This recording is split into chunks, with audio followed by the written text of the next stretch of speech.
오늘은 6.25 전쟁 73주년이 되는 날이죠. 1950년 6월 25일 이날은 일요일이었습니다. 즉 주일날이었어요. 그런데 오늘도 딱 그날입니다. 그러니까 73년 전 오늘과 요일 날짜가 동일하다 그 말입니다. 왜 제가 일요일 주일을 강조했을까요? 그렇습니다. 다 쉬는 날이었어요. 다 사람들이 쉬는 날이에요. 휴일이었기 때문에. 그런데 새벽 5시쯤 바로 북한이 남침을 했던 것이지요. 그러고 나서 휴전된 지는 70년입니다. 53년도 7월 27일. 자, 수많은 시간이 지났는데요. 아직도 이 전 세계에서 남북이 분단되고 철조망이 쳐지고 오가지 못한 나라는 대한민국과 북한이 유일합니다.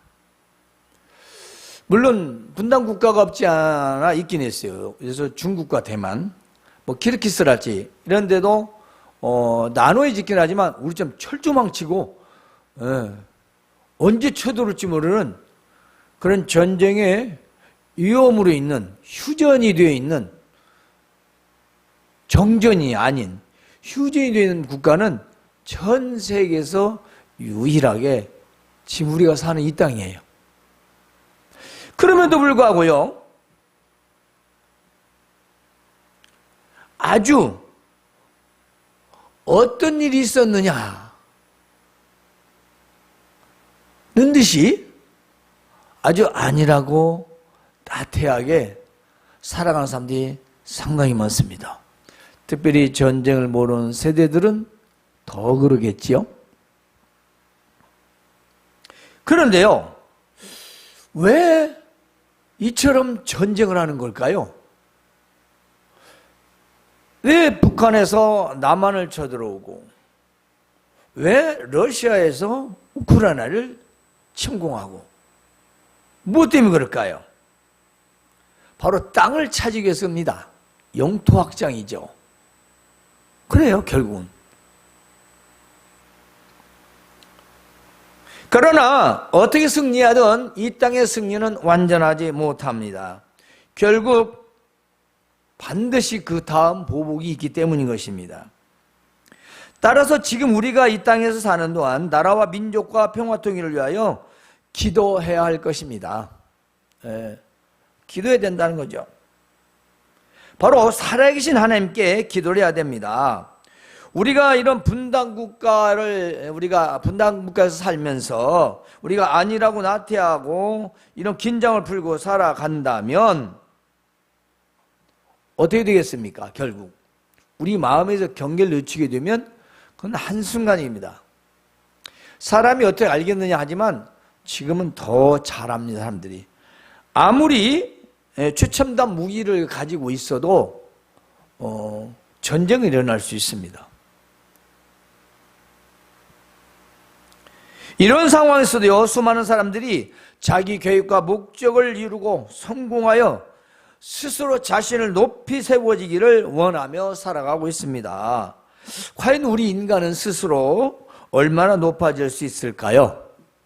자, 살아계신 하나님께서 높이시는 자라야 제대로 성공한 자요, 제대로 승리한 자라 할 수 있습니다. 그래서 오늘 말씀의 제목을 하나님께서 높이시는 자라고 했습니다. 오늘 10절에 있는 말씀이 중요한 핵심 구절이 되겠는데요. 한번 같이 보겠습니다. 주 앞에서 낮추라. 그리하면 주께서 너희를 높이시리라. 라고 기록이 되어 있는데요. 이 주 앞에서라는 말은 하나님 앞에서 말합니다. 자, 하나님 앞에서는 곧 모든 삶에서, 모든 상황에서, 모든 조건에서 하나님 앞에 자신을 낮추라는 것이죠. 이 낮추라는 뜻은요, 스스로 낮추는 걸 말합니다. 남이 낮아지라고 해서 낮아지는 게 아니고 스스로 자기 존재를 알고 자기가 누군가를 알아서 자기가 하나님 앞에서 자기를 낮추는 거죠. 그리하면, 그렇습니다. 이 그리하면이라는 말은 그렇게 자신을 낮추어서 나타난 결과로서의 행동과 모습을 말합니다. 그러니까 겸손하다, 낮췄다라는 것이 이게 보여질 때, 다른 말은 결과물로 증거로 되어졌을 때 하나님께서 높이실 것이다 그랬습니다. 주께서 높이시리라 그랬습니다. 이 말은 하나님께서 들어 올리신다 그 말입니다. 하나님께서 위로 들어 올리신다. 왜 사람들이 그러잖아요. 바닥이야, 지하야, 땅속이야, 맨 땅이야. 수준이 낮은 거야. 이 전부 다 아래는 썩 그리 좋은 표현은 없습니다. 그런데 이 좋지 않고 가기 싫은 내려가기를 싫어하는 사람 마음에 내려가라는 겁니다. 그러면 내려가면, 네가 내려가면 나는 너를 끌어올리겠다 그 말씀입니다. 끌어올리는 건 네가 못마땅해서 끌어올리는 게 아니라 네가 내 앞에서 낮추고 겸손하니 내가 들어도 높이 더 들어올려서 모든 사람들이 바라볼 수 있도록 하겠다 그 말씀입니다. 하나님이 높이시면요 어떻게 될까요? 그렇습니다. 사람이 내릴 수 없습니다. 사람이 올린 것은 사람이 끌어내리지만 하나님께서 올리신 것은 사람이 결코 잡아당기거나 내릴 수가 없습니다. 그 차이가 있습니다. 우리가 세상에서 어떤 목적을 계획하고 이루고자 할 때 그 목적이 달성되고 이거 성공이라고 합니다. 또 무언가 우리가 경주를 하고 이겼을 때 승리라고 합니다. 그건 뭐 경기도 있고 우리 인생 승리도 있고 여러 가지 어려움을 견디고 승리하는 승리도 있습니다. 그것이 뭐 재물이든 명예든 그 사업이든 직장이든 모든 일에서 내가 하는 모든 삶에서의 하나님이 들어 올리시면 사람이 좌우당길 수가 없다는 겁니다. 그런데 사람 힘으로 올라간 건 사람이 또 잡아당긴다 이 말이에요. 아무리 내가 힘을 쓰고 봐라 그래도 아무래도 올라갔어도 그 하나님이 하면 이렇게 누르면 그냥 내려가는 거예요. 아무리 우리가 지치고 힘들고 바닥이 날지라도 하나님이 들어 올리시면 또 그건 하나님이 세우시면 그건 온전히 세울 수 있는 겁니다. 믿는 자들이 이걸 간과하는 거죠. 내가 노력하는 것이, 내가 힘쓰는 것이 하나님의 뜻에 맞을 거야. 왜냐하면 내가 주일에 가서 예배하거든, 헌금도 하고, 내가 좀처럼 잘 안 빠지거든. 그거 아닙니다. 그것이 하나님 앞에서 낮추는 자로서의 모습이 나타나야 된다는 겁니다. 예배를 하고 일터나 살면서 자기 스타일대로 살아간다면 그건 결코 하나님 앞에서 자기를 낮추는 건 아니죠. 오히려 교만이라고 할 수 있습니다. 그걸 우리가 망각하면 바로 교만이 되는 거예요. 교만은 그렇습니다. 패망의 선봉이죠. 겸손은 존귀의 앞잡이가 되는 것입니다. 우리 일상생활에서 엄청난 거대한 목적, 그러한 성공을 꿈꾸지 않아도 내 일상에서의 일들이 왜 이루어지지 않는가를 한번 돌아봐야 된다는 것입니다. 제가 그랬잖아요. 목표는 사업이 아니라고. 사람이 많아서 비즈니스적으로 성공하는 외적 성공, 실패 그것도 없다고. 성공 실패는 하나님만이 하시는 수 있습니다. 사람은 아무도 할 수 없어요. 그런데 여러분의 삶은 아니라는 겁니다. 여러분의 삶은.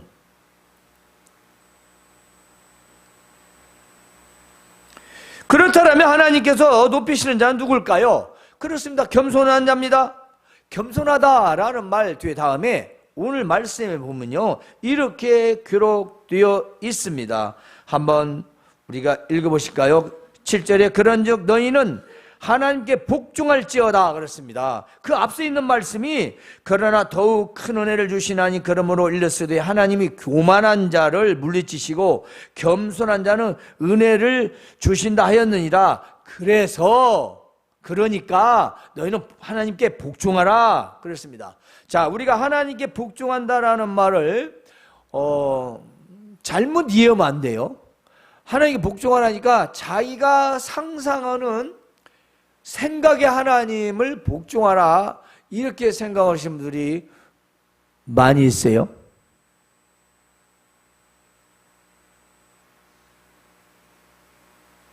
난 여러분 예배 시간에 여기를 좀 집중했으면 좋겠어요.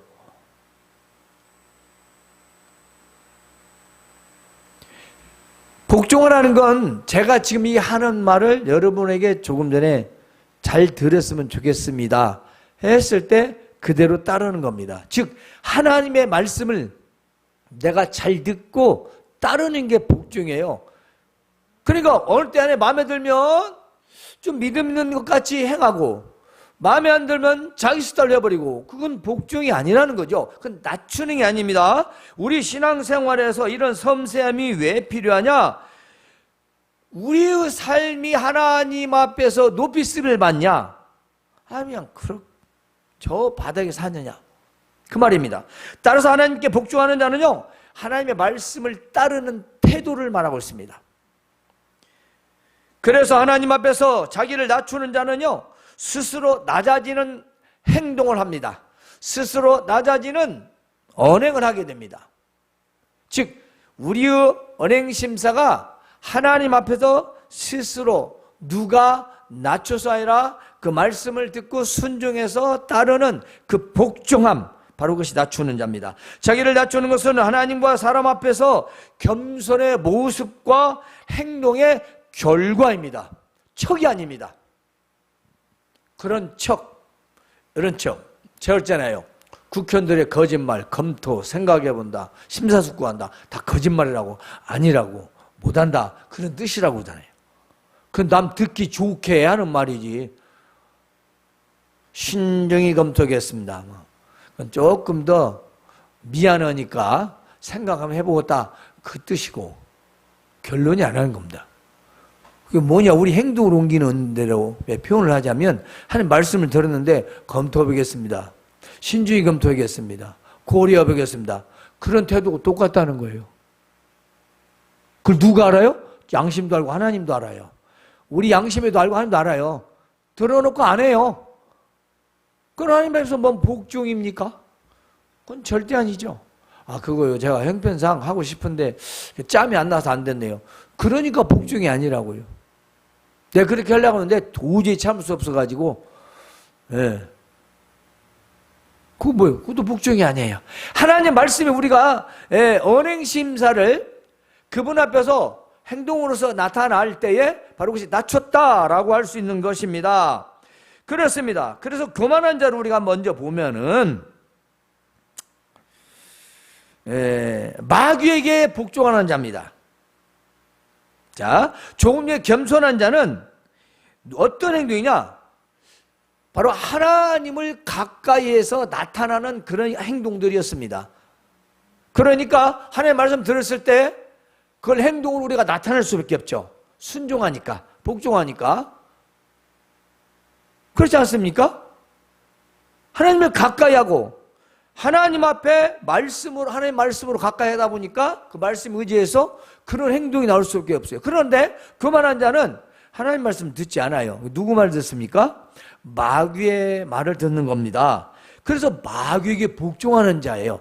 하나님 말씀에 복종하는 자가 아니라 마귀에게 복종하는 자로서 또 하나의 특징이 있습니다. 세상과 벗든 자라 있어요.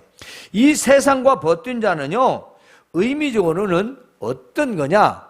그 앞에 나왔습니다. 뭐라고 했습니까?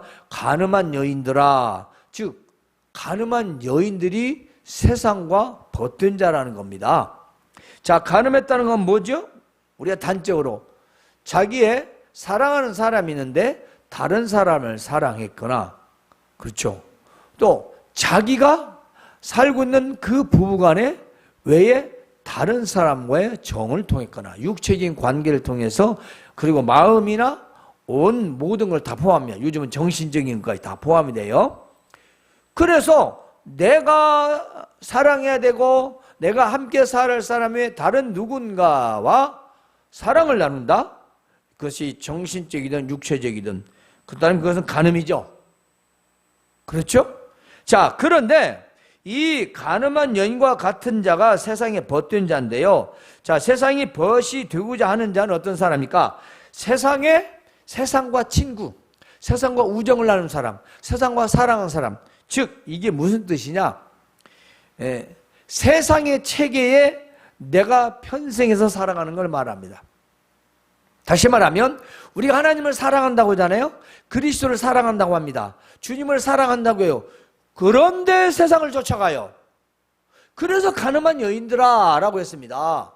왜 너희 신랑은 그리스도인데 너희 아버지는 하나님이신데 왜 네가 사랑을 그리스도로 놔두고 저 세상과 벗되어서 짝하여서 우정을 친구로 그렇게 살아가느냐? 왜 그를 남편으로 삼느냐 이 말이에요. 너희 남편은 신랑은 예수 그리스도인데 너희는 왜 세상을 남편과 짝하여 살아가느냐? 그래서 가늠한 여인들아 그래요.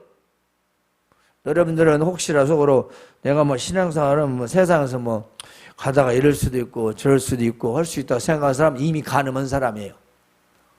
그렇게 살면 바로 가늠해요. 여러분이 결혼을 합니다. 결혼했습니다. 부부가 있어요. 아내가 남편이 있어요. 아이 내가 살다 보면 뭐 이 남자도 만날 수 있고 저 여자도 만날 수 있고 그게 뭐 그것이 뭐 대수냐. 그럼 여러분들 그냥 그럴 수 있다라고 생각하십니까? 그래요? 남녀가 이성 서로 좋아하며 살아갑니다. 근데 이 남자도 만나고 또 이 여자도 만나고 각자가 그렇게 살아간다면 여러분 어떻게 생각하십니까? 사랑은 할 수 있어요? 그게 간음이잖아요. 그런데 이런 육적 간음을 비유해서 영적 간음을 말한 거예요. 하나님을 사랑하고 그리스도를 사랑한다면서 세상 것을 따르고 하나님 말씀을 따르고 복종해야 되는데 세상을 복종하고 마귀의 속삭임에 넘어가서 세상 것의 마음으로 살아간다면 그는 간음한 여인이다 말입니다.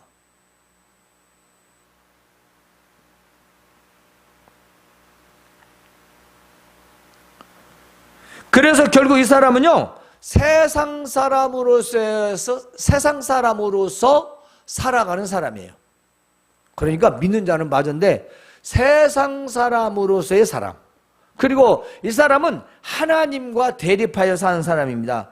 즉 하나님과 벗이 되어야 되는데 그리스도와 벗이 되어야 되는데 세상과 벗이 되어서 하나님은 적대 관계가 되는 거죠. 그래서 이 원뜻은 적개심임. 그래서 세상과 이 벗된 자는요 하나님과 원수가 됩니다. 그렇죠. 마귀에게 복종하는 자, 세상과 벗된 자, 그래서 하나님과 원수된 자, 그래서 적개심을 품은 자로 이 말의 원뜻은 간통으로서의 배도 그래요. 간통으로서 도덕을 어겼다 이 말이에요. 저버렸다는 겁니다. 그러니까 즉 부부가 둘 중에 하나 누가 윤리적 도덕적으로 배도왕이에요. 배신한 거죠. 바로 그걸 원수. 우리가 아담과 하와가 하나님을 바로 배도했잖아요. 배은망덕. 저버렸잖아요. 자기를 만들어준 신을 그 말을 안 들었잖아요. 그래서 이 교만한 자는요 불경건한 것을 추구하기를 좋아하는 거예요. 불경건한 것과 잘 지내. 그 추구하는 걸 싫어하잖아. 좋아해서 세상과 벗든 자를 말해요. 교회 다니는 자, 예배당 다니는 자, 신령과 진정으로 예배하지 않는 자, 형식주의자, 모든 자들은 다 세상과 벗들 수가 있습니다. 그러니 우리가 잘 믿어야 되죠. 지금 세상이 저렇다고 그러면 안 됩니다. 자, 그래서 결국은 교만한 자는 하나님을 멀리하는 자입니다. 결국 하나님 멀리하는 거죠. 그걸 어떻게 세상과 가까이 하면서 하나님과 멀리하겠어요? 어떻게 한 남자를, 한 여자를 좋아해야 되는데 딴 남자, 딴 여자를 좋아하면서 어떻게 그렇게 이중적인 생활이 언제까지 하겠어요? 그렇죠. 안 됩니다. 하나님도 사랑하고 그리스도도 사랑하고 세상도 사랑하고 세상 유행도 좋아하고 세상 쾌락도 좋아하고 오락도 좋아하고 돈도 좋아하고 어떻게 하나님도 좋아하고 돈도 좋아하고요? 하나님과 재물을 겸하여 섬길 수 없다라고 예수님께서 말씀하셨습니다. 근데 어떻게 그렇게 세상 것을 추구하고 그것만 원하면서 어떻게 하나님 말씀에 복종하겠습니까? 당연히 마귀를 따르는 건 쉽지요. 그러므로 하나님을 멀리하는 자입니다. 그 두 마음을 품은 자요. 그렇잖아요. 하나님도 사랑하고 말씀도 세상도 하나님 말씀의 법칙도 세상의 법칙도 이건 다 두 마음이에요. 제가 늘 말해 짬뽕이 맛있어요. 여러 가지 넣으면. 근데 무슨 맛인지는 모르잖아요. 제가 이제 커피를 조금 즐겨 마시는 편이잖아요. 네, 과하게는 안 먹지만. 근데 이게 요즘 커피는요, 커피 특성이 없어졌어요. 왜냐? 블렌딩왕 해가지고. 이 블렌딩왕 하다 보니 다 섞어버리잖아요. A, B, C, D를. 그러다 보니까 각 나라에서 오는, 말하자면 그 커피에 넣은 이집트나 에티오피아나 다른 곳에서 오는 커피의 그 특성, 그 향이 없어져 버린 거예요. 이게 뭔 맛인지를 모르겠어요. 없어요. 이 향은 진하다. 이 향은 시큼하다. 이 맛은 고유의 향이 없어지고 다 섞어져서 몰라요. 커피 맛인지 저는 모르겠어요. 그런데 어떤 분들은요, 커피를 별로 안 좋아하는 분들이 그걸 좋아해요. 커피를 진짜 좋아하는 사람은 싫어해요. 물어보세요. 근데 먹어도 그만, 안 먹어도 그만. 인상으로 그냥 놈이 먹으니까 다른 거 먹을 때 그런 사람들은 뭐 커피 이런 거 뭐 없어요. 근데 커피를 좀 좋아하는 사람은 향이 섞어져서 몰라요. 특성이 없어졌다고요. 우리가 하나님 앞에서 두 마음을 품으면 마음이 블렌딩 된 겁니다. 특성이 없는 거, 믿는 자가 없다는 거, 이거 믿는 건지 안 믿는 건지. 어느 때 보면 주일날 교회 간다 오는데 또 저 사는 거 보면 이게 뭐 신앙이 있는 건지 없는 건지 왜 섞어져 가지고. 절대로 음식은 섞어서 맛있을랑가 몰라도 믿음은 섞지 마세요. 믿음은 세상과 섞는 게 아닙니다.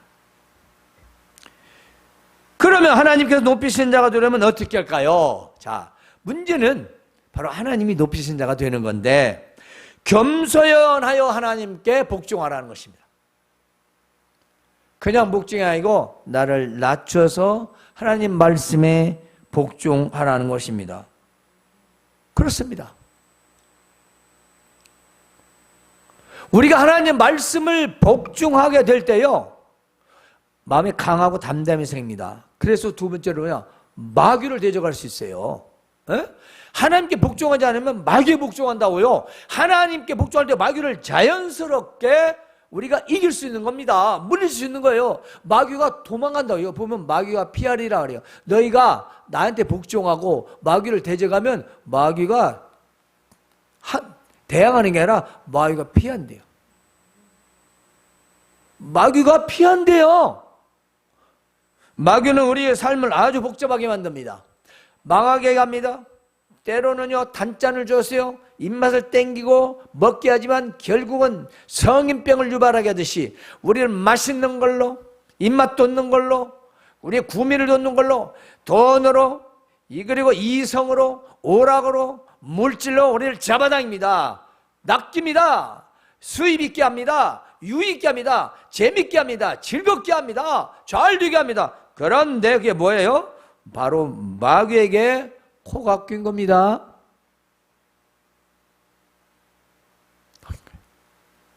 하나님께 복종하지 않고 그렇게 잘 되면 코 낀 거예요.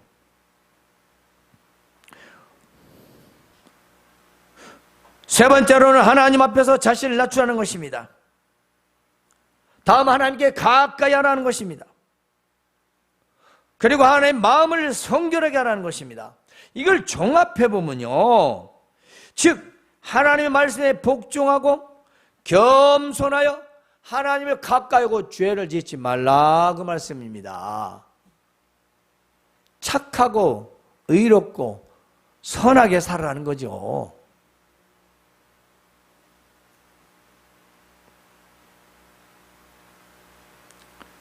그래서 하나님께서 높이신다는 것은 어떤 뜻이냐? 그렇게 해서 그럼 하나님이 높이시면 어떻게 되는 거예요? 바로 하나님께 주시는 완전한 성공과 승리를 우리가 경험할 수가 있습니다. 자, 그래서 앞에다가 완전한이라고 했습니다. 지난주에는 참이라는 말을 썼어요. 그런데 이 하나님이 높이시는 것은요, 완전한 승리와 완전한 성공을 말하는데, 하나님의 성공과 승리는요, 사람의 성공과 승리와 다르다는 겁니다. 하나님께서 주관하실 성공과 승리는요, 하나님께 높이 세우시는 것을 뜻합니다. 그러니까 이렇습니다. 겸손은 나 스스로 낮추는 것이고 높이시는 분은 하나님이시다, 이 말이에요. 쉽게 말하면 나 스스로 높아지는 것은 높아져도 높아진 것이 아니다. 언제 내려올지 모른다. 자, 우리 잘 아는 얘기로 오르막 있으면 내리막 있다고 합니다. 그죠? 세상에서도 오르막 있으면 되겠다. 올림픽에서 그 머리에서 월계관이 왜 맞냐? 이 영광은 잠시다. 1등은 항상 바뀐다. 또 있습니다. 세상에서 막강한 권력, 권불 10년이다. 그건 길이야 10년이다. 뭐겠어요? 세상의 노력과 자기 힘으로 된 것들, 사람이 추앙해서 세워진 것들도 그리 오래 갈 수 없다라는 것입니다. 때문에서 우리는 하나님께서 높이시는 사람이 되고 스스로 높아지는 사람이 되어서는 안 된다는 것입니다. 하나님께서 높이시는 자가 되라. 하나님 말씀에 복종해서 겸손해져 낮춰져서 그 하나님을 가까이 하여 그 하나님이 높이는 자로서 세워지라, 그 말씀입니다. 그 사람은 완벽하다, 그 말씀입니다. 사람이 완벽한 게 아니라 하나님이 온전하게 하신다, 그 말씀입니다. 여러분, 이 예를 한번 들어볼게요. 자, 성경에서 겸손과 오만에, 즉 교만에 대한 내용이 있습니다. 설교가 하나님 말씀이 있어요. 자, 유다 백성들이 바벨론에게 포로로 끌려갑니다. 그때 에스더요, 삼춘벌쯤 되는 모르드게도 끌려가지요. 근데 이 모르드게를 죽이려는 사람이 있었어요. 누구냐? 바로 하만이에요. 하만은 당시에 아하수에로 왕으로부터 높은 지위를 받은 자였습니다. 그래서 어느 날 보니까 하만이 저 문지기를 해서 다른 사람은 다 저한테 인사를 하는데 모르드게만 자기에게 절을 않는 거예요. 뻣뻣하게 서가지고. 그때부터 이제 못마땅해 합니다. 어떻게 하면 모르드게를 다 죽이고 또 저 끌려온 유다 백성도 다 아주 그냥 멸종을 해버릴까 하는 생각으로 늘 있었습니다. 그래서 중상모략을 합니다. 죽이려고. 그런데 이런 중상모략이 바로 이 하만의 악한 계략과 그리고 또 왕에 대한 억지로의 겸손, 즉 충성이었어요. 자기가 더 높은 자리에 올라가기 위해서 이 시기를 하다 보니까 죄도 없는 모르드게를 죽이고 그 민족을 말살하였던 거예요. 그런데 후에 이제 모르드게가 그 왕의 목숨을 구했다는 것을 아하수에로 왕 스스로가 그 기록을 통해서 알게 되었던 거죠. 그럼 어떻게 되었습니까? 결국 모르드게를 모함해서 저 50규빗 25m 정도 되는 장대에 목 매달아서 죽이려고 했던 그 장대에 하만이 목이 매달려 죽게 됩니다. 가족도 몰살하게 됩니다. 그런데 모르드게는 그때까지도 자기 발설을 하지 않았어요. 그 억울함, 곧 죽게 생겼는데도. 근데 왕이 나중에 사실을 알고 보니까 자기 목숨을 구해줬고 하만이 이랬다는 걸 알고 그를 대셔주고, 이 사실은 이 아하수에랑은요 왕이 된 주마에 행차를 갖추고 요즘은 퍼레이드예요. 백성들이 박수를 치고 환영을 받아. 이 모든 게 성경을 우리가 애써 읽으면 하나님의 뜻이었다는 걸 알 수가 있습니다. 하나님께서 그렇게, 하만은 자기 스스로 올라가려고 했는데 그 올라가시 목을 매다는 대로 높이 올라갔고, 곧 죽게 생겼던 그 모르드게는 하나님이 높이시니까 왕이 내어준 주마의 높은 자리 벼슬까지 받아가서 정말로 크게 쓰임받은 사람이 됐습니다.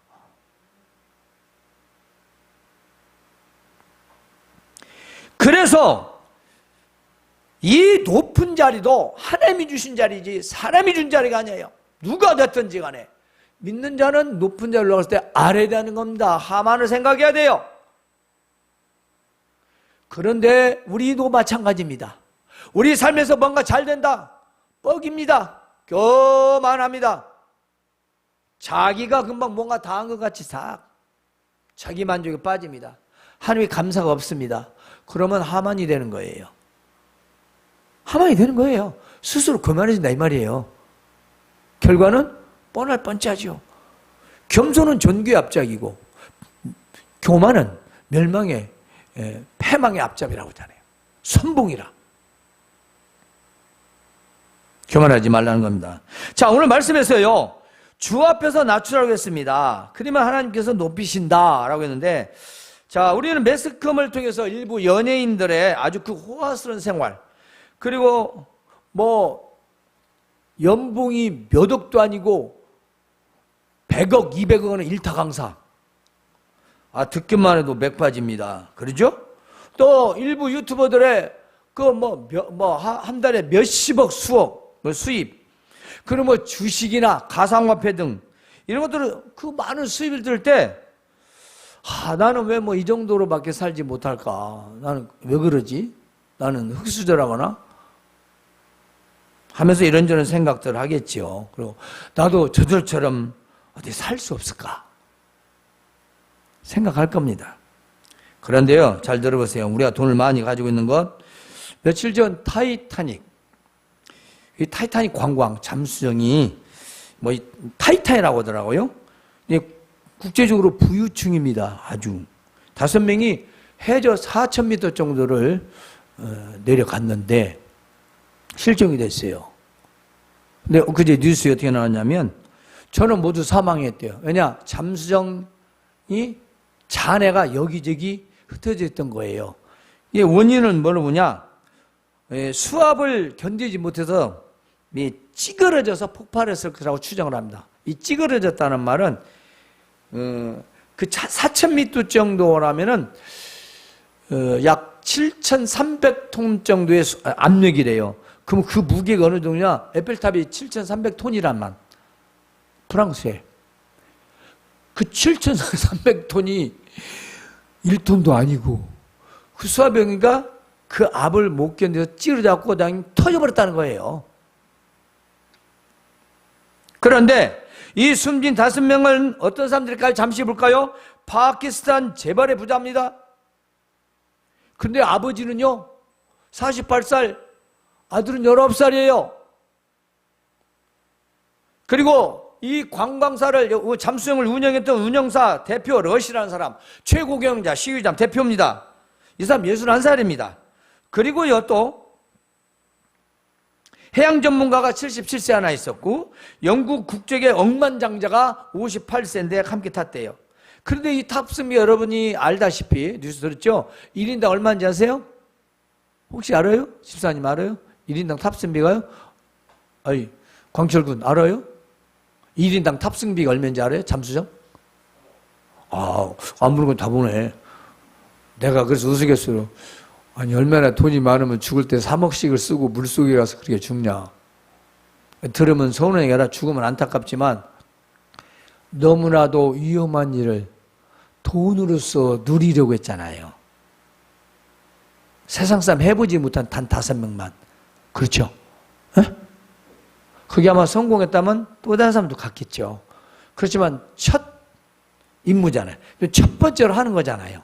그럼 얼마나 안전을 기하고 또 하고 했어야지. 사람 목숨이 3억을 주고 사도 안 될 판국에 3억까지 주면서 그렇게 가야 쓰겠냐. 돈도 많은데, 똑똑한데. 왜요? 인간의 자만심이죠. 돈과 기술이면 된다는. 스스로 노력하고 성공하여 거부요 부유한 삶의 결과를 누리려던 그들의 마지막은 어떻습니까? 이건 비판이 아니에요. 한번 우리 믿는 자가 생각해 보자고요. 네. 생각해 봐야 돼요.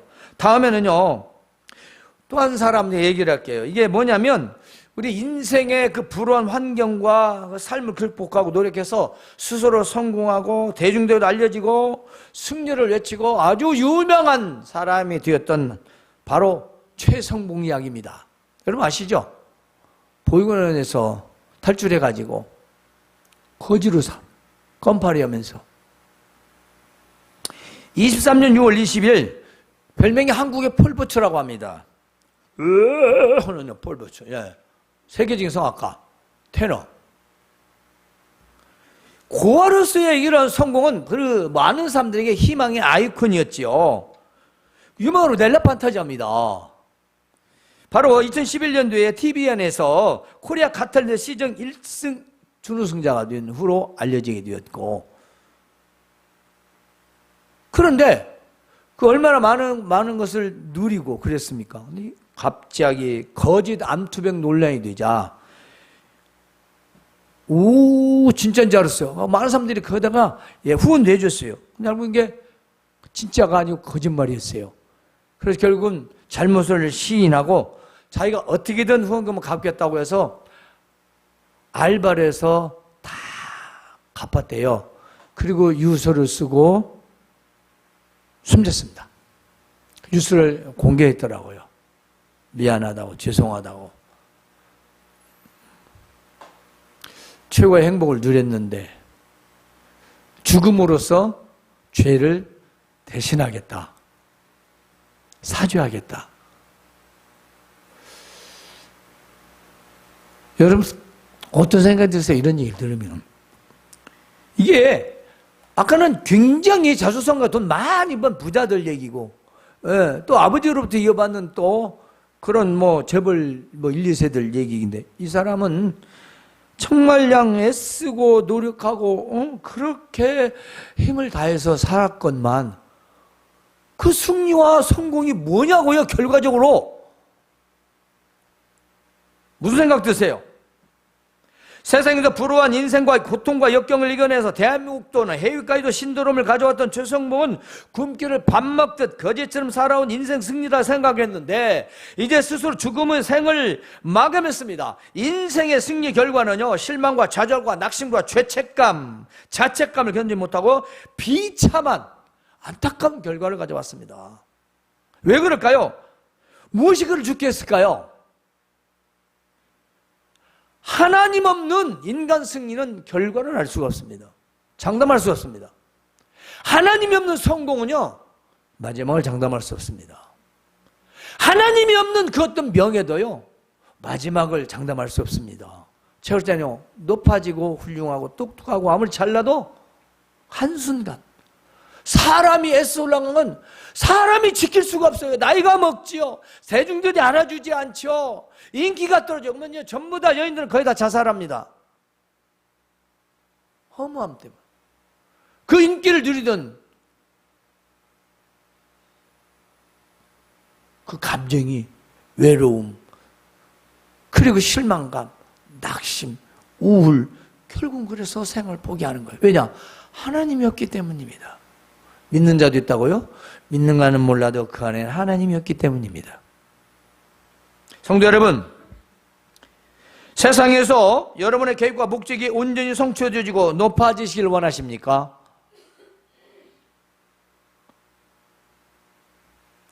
하나님 말씀 복종하십시오. 하나님 말씀에 복종하십시오. 하나님 앞에서 자신을 낮추십시오. 모든 상황에서, 모든 조건에서 이런 조건, 저런 조건 생각하지 마세요. 모든 조건과 삶의 환경에서 하나님 앞에 자신을 낮추십시오.